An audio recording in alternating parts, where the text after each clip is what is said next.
മിന്നൽ മുരളിയുടെ ഷൂട്ടാണ് കേട്ടോ. മിന്നൽ മുരളിയുടെ ഷൂട്ട്, മിന്നൽ മുരളിയുടെ പാച്ച് ഷൂട്ട്. അതായത് പോലീസ് സ്റ്റേഷനിൽ ഇവൻ മറ്റേ കാസറ്റ് എടുക്കാൻ വേണ്ടിട്ട് വരുന്ന സീക്വൻസ്. അപ്പൊ മറ്റേ തോർത്ത് മറ്റേ മുണ്ട് ഇട്ടിട്ട് മറ്റേ മാസ്ക് ചെയ്തിട്ടാ വന്നിരിക്കുന്നത്. മുണ്ടൊക്കെ മറ്റേ ആ സാധനം ലുങ്കി കൊടുത്തിട്ടുള്ള ദാറ്റ് സൂപ്പർ ഹീറോ മൊമെന്റ്. അപ്പൊ പോലീസ് സ്റ്റേഷന്റെ മറ്റേ ഇവിടുന്ന് ചാടി വന്ന് പോലീസുകാരനെ ഇടിച്ചിട്ട് ഈ സാധനം എടുത്തോണ്ട് പോകുന്നു. അപ്പൊ ഇത് ആ പോലീസ് സ്റ്റേഷൻ ഇന്ത്യയിൽ നമ്മൾ ഷൂട്ട് ചെയ്യുന്നത് തൊടുപുഴയില. ബാക്കി കുറെ എല്ലാം ഷൂട്ട് ചെയ്ത് കഴിഞ്ഞു. കോവിഡിന്റെ ഇടയിലാണ് നമ്മൾ ഷൂട്ട് ചെയ്തത്. കോവിഡ് കഴിഞ്ഞ് ലോക്ക്ഡൌൺ റെസ്ട്രിക്ഷൻസിലൊക്കെ വെച്ച് കുറച്ച് പേർക്ക് മാത്രം ഷൂട്ട് ചെയ്യാം എന്നൊക്കെ പറഞ്ഞ പോലെ വിത്ത് മറ്റേ വാക്സിൻ മറ്റേ സർട്ടിഫിക്കറ്റ് ഒക്കെ കാണിച്ചു കഴിഞ്ഞാൽ ഇതില്ല, കോവിഡ് ഇല്ല എന്നുള്ള അതിനെന്തായാലും പറയാ ടെസ്റ്റ് ഒക്കെ എടുത്തിട്ട്. എന്ത് ടെസ്റ്റ് ആയിരുന്നത്? എന്തോ നെഗറ്റീവ് ആണോ? Negative Covid test. 50 പേർക്ക് ഷൂട്ട് ചെയ്യാം. അതന്നെ കോവിഡ് ടെസ്റ്റ് അല്ല, റൂഫ് ടോപ്പ് ബാർ എവിടെയാ? റൂഫ് ടോപ്പില്ല.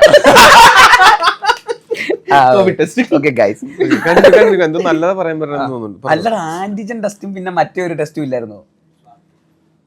സ്വാബ് ഒന്നുമില്ല, മറ്റേത് കൂടിയത് മറ്റേത്, ആന്റിജൻ മറ്റേത്, അതൊക്കെ ഉണ്ടായിരുന്നു. ഞങ്ങൾ മറക്കാൻ ആഗ്രഹിക്കുന്ന അപ്പൊ സാധനം അത് അത്രയും ടെസ്റ്റ് ഒക്കെ ചെയ്ത് ഇതില്ല എന്നുള്ള സർട്ടിഫിക്കറ്റും വാക്സിനൊക്കെ എടുത്തിട്ട് വന്നിട്ട് അവിടെ നിന്ന് 50 പേർക്ക് ഷൂട്ട് ചെയ്യാം എന്ന് പറഞ്ഞ പോലത്തെ ഒരു സെറ്റപ്പ്. അപ്പൊ നമ്മളൊരു ഇതിന്റെ അകത്ത് ഷൂട്ട് ചെയ്തുകൊണ്ടിരിക്കുക. തൊടുപുഴ ഒരു ഇന്റീരിയർ ഇതിന്റെ അകത്താണ് ഈ പോലീസ് സ്റ്റേഷൻ ഷൂട്ട് ചെയ്യുന്നത്. അപ്പൊ അത് ഷൂട്ട് ചെയ്തുകൊണ്ടിരിക്കുമ്പോൾ പുറത്ത് അവിടെ പ്രശ്നമായി, സെയിങ് നമ്മൾ ഷൂട്ടിംഗ് നടത്തുന്നു എന്ന് പറഞ്ഞിട്ട്. അങ്ങനെ ആൾക്കാരൊക്കെ വന്നിട്ട് ഭയങ്കര പ്രശ്നം ഉണ്ടാക്കുന്നു. മറ്റേ ഷട്ടറിലൊക്കെ വന്ന് ഇവിടെ സൂപ്പർ ഹീറോ ഒന്ന് ലാൻഡിങ് ഇങ്ങനെ എടുത്തോണ്ടിരിക്കുക. പുറത്തപ്പോൾ ഡും ഡും ഡും എന്ന് വെച്ചാൽ തുറക്ക് ഗോ ബാക്ക് എന്നൊക്കെ പറഞ്ഞു. അയ്യോ പെട്ടെന്ന് ഈ ഷോട്ട് ഒക്കെ എടുത്തിട്ട് പോവാം എന്നൊക്കെ പറഞ്ഞിങ്ങനെ നിൽക്കുന്നു. നമ്മൾ അവസാനം ഈ ഷോട്ട് എടുക്കുന്നു, പോകുന്ന വഴിക്ക് അപ്പൊ പുറത്തോട്ട് ഇറങ്ങാൻ പറ്റില്ല, ബാക്കിത്തെ ഡോർ വഴി പോകണം. അപ്പൊ ഇവൻ മറ്റേ ഈ മുണ്ടൊക്കെ ഇട്ടിട്ടാണല്ലോ. അപ്പൊ ഇവൻ ബാക്കിത്തെ ഡോറിന്ന് ഇറങ്ങി ഈ ലുങ്കിയൊക്കെ കൊടുത്ത് മുണ്ടൊക്കെ എടുത്ത് സൂപ്പർ ഹീറോ കോസ്റ്റ്യൂമിൽ ഇങ്ങനെ അതിലേക്ക് ഇറങ്ങിപ്പോയി. അത് ഏതോ ഒരു വീഡിയോയില് അത് പതിഞ്ഞ് കഴിഞ്ഞിട്ട് പിന്നെ അതിന്റെ ക്യാപ്ഷൻ ആയിട്ട് വന്നിരിക്കുന്നത് മറ്റേ ഷൂട്ടിങ് മറ്റേ കോവിഡിന്റെ ഇടയിൽ ഷൂട്ട് ചെയ്തു, അനധികൃതമായി ഷൂട്ട് ചെയ്തു. ടൊവിനോ തോമസ് തലയിൽ മുണ്ടിട്ട് ഓടിപ്പോകുന്ന ടൊവിനോ തോമസ്. ഇതിന്റെ പാരലൽ സബ് പ്ലോട്ട് നടക്കുന്നുണ്ട്. അതായത് ഞാനും ഇവനും കൂടെയാണ് അവിടെ രക്ഷപ്പെട്ടു പോകുന്നത്. ഞാൻ ഈ തലവഴി മുന്നിട്ട് പോകുന്നു എന്നുള്ള ഈ വിഷ്വൽ ക്യാപ്ചർ ചെയ്യാനായിട്ട് അപ്പൊ ഇവനും ഞാനും മീഡിയക്കാരുടെ കയ്യിൽ നിന്ന് രക്ഷപ്പെട്ടു പോകണം എന്നുള്ള നിലയ്ക്ക് ഇങ്ങനെ ഇങ്ങനെ പൊക്കോണ്ടിരിക്കുകയാണ്.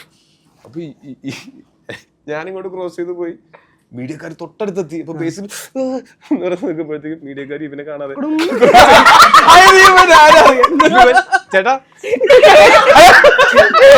മീഡിയ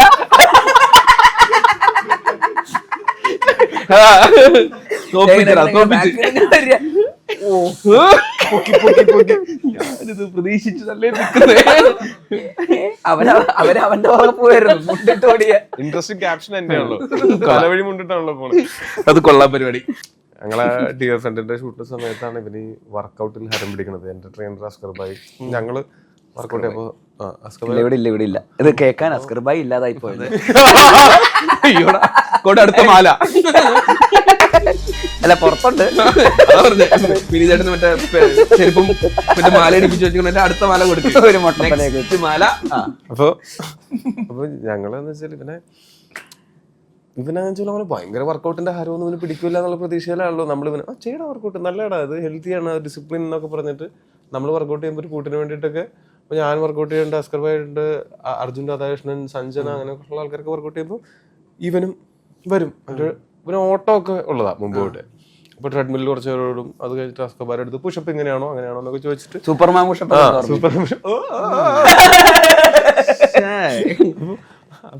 അപ്പൊ അങ്ങനെ സൂപ്പർ പുഷപ്പ് എടുത്തിട്ട് ചാടണം ഇങ്ങനെ എന്നിട്ട് തിരിച്ചു കിട്ടുമ്പോൾ തിരിച്ചു പുഷപ്പ് എടുക്കാൻ പറ്റില്ലെങ്കിൽ മുമ്പത്തി വീഴും. സൂപ്പർമാൻ പുഷപ്പ് പെട്ടെന്ന് മറ്റേ ജഗതി പുഷപ്പോ ഇങ്ങനെയാവും. പോസ്റ്റ് ചെയ്തിട്ടില്ലേ അത്? നമ്മള് പോസ്റ്റ് കണ്ടിട്ടുണ്ട്, പോസ്റ്റ് ചെയ്തിട്ടുണ്ട്. വർക്കൗട്ട് തുടങ്ങി ഒരാഴ്ച കഴിഞ്ഞപ്പോ സൂപ്പർമാൻ പുഷപ്പ് എടുത്ത് ഇവനിതിന് ഹരം പിടിച്ചു.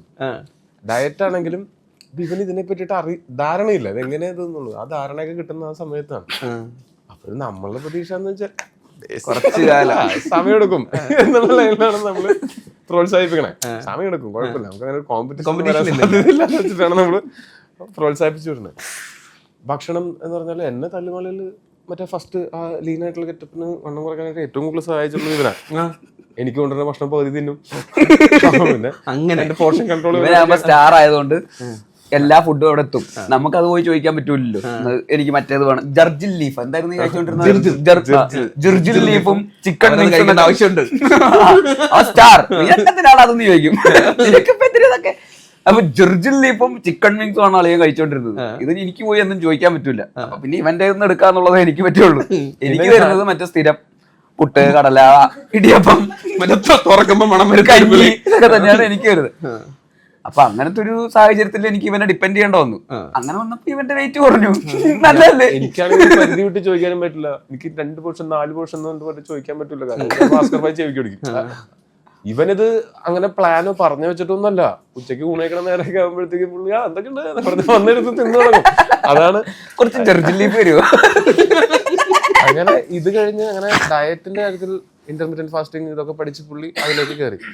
അപ്പോഴും വർക്കൗട്ട് ചെയ്യാന്ന് വെച്ചാൽ പട്ടിണി കിടക്കണേക്കാളും ബുദ്ധിമുട്ടാണല്ലോ വർക്കൗട്ട് ചെയ്യാൻ പറയുന്നത്. അതിലേക്ക് ഇവന്റെ ഹരം പിടിക്കും നമ്മൾ വിചാരിച്ചിട്ടില്ല. ഒരു ദിവസം വൈകുന്നേരം ഷൂട്ടൊക്കെ കഴിഞ്ഞിട്ട് നമുക്ക് ആർക്കും വർക്കൗട്ട് ചെയ്യാൻ കൂടില്ല. നമ്മളെല്ലാരും കൂടെ എന്റെ റൂമിൽ വർക്കൗട്ട് ചെയ്യേണ്ടതാണ് എന്ന് പറഞ്ഞപ്പോ നോ എനിക്ക് വർക്കൗട്ട് ചെയ്യണം. ഒരു കാര്യം നമ്മൾ ഏറ്റെടുത്താൽ പിന്നെ സീരിയസ് ആയിരിക്കും. ആ കൂട്ടത്തിൽ അവസാനം വർക്കൗട്ട് തുടങ്ങിയ ആളാണ് ഇവൻ. നോ എനിക്ക് വർക്കൗട്ട് ചെയ്യണം. അപ്പൊ ഞങ്ങളെല്ലാവരും വേണ്ട കേസല്ലേ എന്തിനാണ് അത് പറഞ്ഞപ്പോഴത്തേക്ക് ഇവൻ ഇല്ല എനിക്ക് പോയാ പറ്റൂ. അപ്പൊ ഇവനങ്ങനെ ഒരു വാശി വർക്കൗട്ട് ചെയ്യണം. അപ്പൊ ഞാൻ വേണ്ടാന്നുകൂടെ പറഞ്ഞോടാ. രാത്രി എനിക്ക് തോന്നുന്നൊരു 10 മണിയൊക്കെ ആയിട്ടുണ്ടാവും. അപ്പൊ തന്നെ ഞാൻ പറഞ്ഞു എടാ ചെയ്യണേ ചെയ്തു. പക്ഷെ 10 മണിക്ക് ശേഷം വർക്കൗട്ട് ചെയ്താൽ ഹാർട്ട് അറ്റാക്ക് വരും കേട്ടിട്ടില്ലേ? അങ്ങനെയുണ്ടോ? ഓ എന്നൊക്കെ പറഞ്ഞിട്ട് കുറച്ച് കഴിഞ്ഞപ്പോ ഫോണും കൊണ്ട് വന്നേക്കണം. ഗൂഗിൾ അങ്ങനെയല്ലല്ലോ പറയണേ, ടെക്നോളജി ഉള്ളപ്പോ ഇവന്റെ. അപ്പൊ ഞാൻ പിന്നെയും പറഞ്ഞു ഹാർട്ട് അറ്റാക്ക് വരില്ലായിരിക്കും. പക്ഷെ അത് നമ്മൾ താമസിക്കുന്ന ഹോട്ടലിന്റെ മുകളിൽ ഏറ്റവും മുകളിലത്തെ ഫ്ലോറിൽ ഒരു മൂലക്കാണ് ഈ ജിമ്മ്. അപ്പൊ ഞാൻ പിന്നെ നെക്സ്റ്റ് ഇവൻ വീഴാൻ സാധ്യതയുള്ളതാണ്. Heart attack വരില്ലായിരിക്കും. പക്ഷെ അവിടെ പ്രേതം ഉണ്ടെന്നൊരു സംസാരമുണ്ട്. ഈ നമ്മളിപ്പോ ഈ ഹോട്ടലിൽ ഇരിക്കുന്ന സ്ഥലമില്ലേ, അത് ഭയങ്കര പ്രശ്നമുള്ള സ്ഥലമായിരുന്നു. അവിടെ ആൾക്കാർ കൊല്ലപ്പെട്ടിട്ടുണ്ട്. അവിടെ ചെയ്യണമെങ്കിൽ ചെയ്തു. ഒന്നും ഞാൻ ചെയ്യണില്ല എന്നൊക്കെ പറഞ്ഞിട്ട് ഇരുന്നിട്ട് ഞങ്ങള് പിന്നെയും വർത്താനൊക്കെ പറഞ്ഞിരിക്കുന്നത്. ഇവനിപ്പോ റൂമിലേക്കൊക്കെ പോയി കുറച്ച് കഴിഞ്ഞപ്പോ ഞങ്ങൾ കാണുന്നത് എന്താ വെച്ചാല് ഇവൻ ട്രെഡ്മില്ലിൽ ഓടിക്കൊണ്ടിരിക്കുന്നു. ബാക്കിൽ മറ്റേ ബെഞ്ച് പ്രസ് ചെയ്യണ മറ്റേ ജിമ്മിലെ ബെഞ്ചില്ലേ, അതിൽ ഇവന്റെ ഭാര്യ കിടന്ന് ഉറങ്ങുന്നു. കാര്യം അവള് ഒരു 9 മണിയൊക്കെ ആകുമ്പോ കിടന്ന് ഉറങ്ങണാണ്. ഇപ്പൊ അവൻ 5:30 അവളെ കുത്തിപ്പൊക്കി കൂട്ടുപിടിച്ചു കൊണ്ടുപോയിട്ട്, അതായത് ആരെങ്കിലും വേണം പ്രേതം വന്നു കഴിഞ്ഞാലൊന്ന് കൂടെ നിൽക്കാൻ. ഞാൻ വിചാരിച്ചത് നീ തിരിച്ചു വന്നിട്ട് നേരെ ഒരു പ്രേതം വന്നാലും എനിക്ക് പേടിയില്ലടാ, എന്റെ അച്ഛൻ ഒരു പള്ളിയിലച്ഛനാണ് എന്ന് പറയുന്നത് ഞാൻ വിചാരിച്ചത്. അച്ഛൻ പോലും പറയില്ലല്ലോ അങ്ങനെ. അച്ഛൻ പോലും പറയില്ല, അച്ഛനോടും ആദ്യം.